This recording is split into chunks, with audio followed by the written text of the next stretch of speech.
I'm so sorry about what was done to your daughter. I was increasingly outraged as I read her story, and not least because I feel like our old New York City school was trying to send kids down this same path.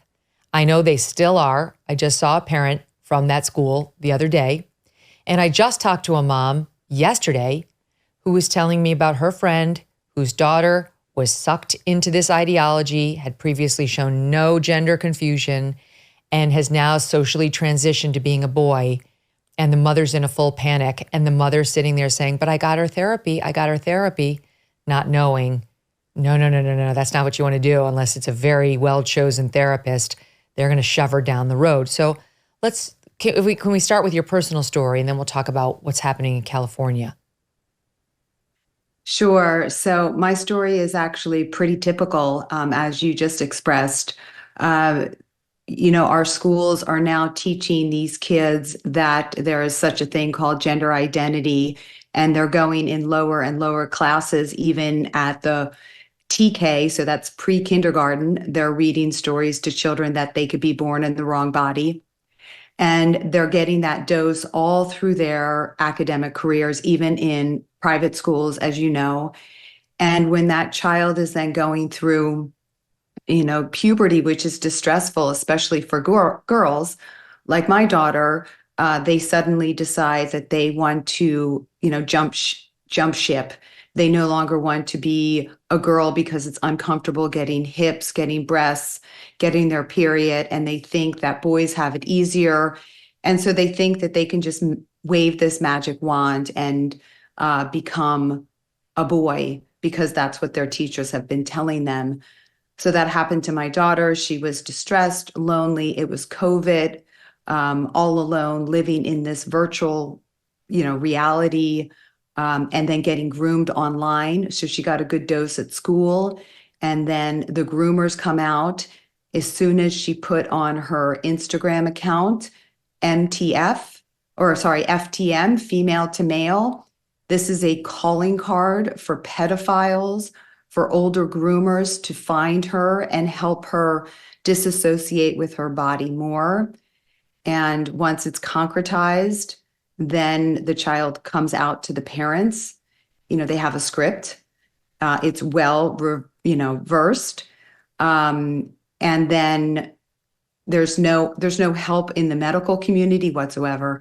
Every doctor I took my daughter to told me to affirm her. Every psychiatrist, psychologist, told me to accept that I had a new son and to celebrate it and to forget those 13 years that I had raising her as a girl with, really girly tendencies, that all was a charade and that she was just waiting to come out as the boy that she is.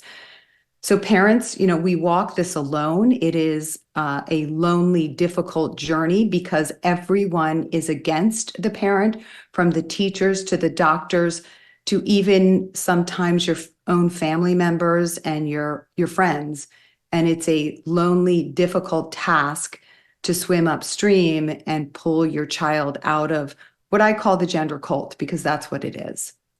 Yes. Oh, it's so disturbing. So was the school, in your case, working against you? Oh, absolutely. So the school had changed her name and pronouns behind my back. This was a school that had never set eyes on my daughter because it was COVID and it was freshman year of high school. So they knew nothing about her. They changed her name, pronouns. And when I called the school to read them the riot act, not really knowing what I was getting myself into, because I was a good little liberal. I read the New York Times and never heard anything about this gender ideology that was underfoot. But I called the school and I, laid into them, and they told me that the school needed to be a safe space for my daughter. Now, my daughter's going to school down the hall from me. So by extension, I was unsafe, and the school made clear that I was unsafe because they called Child Protective Services and the police that then showed up at my house. Because you wouldn't affirm? Well, they did it under the guise of, we think she may be suicidal, but it was definitely a signal of, listen, parent, we're in charge here. And if we want to call your daughter a male name and male pronouns, that's what we're going to do. Is there any thought, because I was talking to this other mom yesterday, it wasn't her child, but a friend of hers was just going through this. And I said, please tell me that she hasn't started the puberty blockers into cross-sex hormones. She said no, but she's socially transitioned, the daughter. And I was like, oh, that's very hard to pull back from too, which a lot of people don't know how dangerous and how big a step social transition is. I'm just guessing in California, absolutely nobody flagged any of that for you. No, of course not. I was told the opposite. I was told that my daughter would commit suicide if I did not socially transition her. I mean, if I had $1 for every time I was told that, I would be a millionaire. This is how they hold the parents hostage. And if you are a terrified parent, which most are, you listen to the doctors, because at some point we trusted the medical community. We can no longer do that. But yeah, social transition is so dangerous. I tell parents who come to me, and I work with thousands, do not capitulate. Do not call your child by another name and pronouns. If anything, use no name or use a pet name you used as a child. But the parents have to be the off-ramp for the child to come back to biological reality. And if the parents buy in, even if they're doing it just to go along, to get along, it is a huge mistake, and it gets concretized even more. And as soon as that child turns 18, they are going to be off to Planned Parenthood and getting those syringes of testosterone or estrogen, no questions asked, and they will be lining up to get those irreversible surgeries. I can guarantee it. In California, they can do it even younger, can't they? I'm pretty sure you can do it during the school day during California without telling your parents. Well, not really. Still in California, to get any type of medical intervention such as puberty blockers, cross-sex hormones, or surgeries, you need parental consent. But here's the opening. Here's the really frightening part of this. We have a law that allows 12-year-olds to leave their family home for any reason and go into a residential facility. And if that child goes into that residential facility and then becomes a dependent of the state, at the age of 12, that child can then dictate their own medical treatments.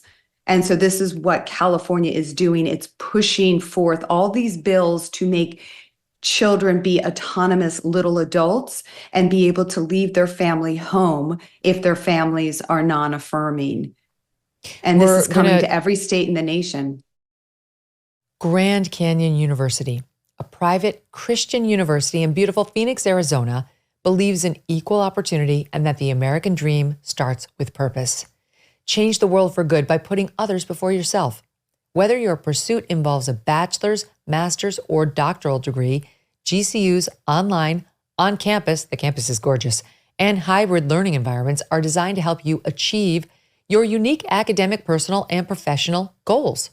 With over 330 academic programs as of September, GCU meets you where you are and provides a path to help you fulfill your dreams. The pursuit to serve others is yours. Let it flourish. Find your purpose at Grand Canyon University. Private, Christian, affordable.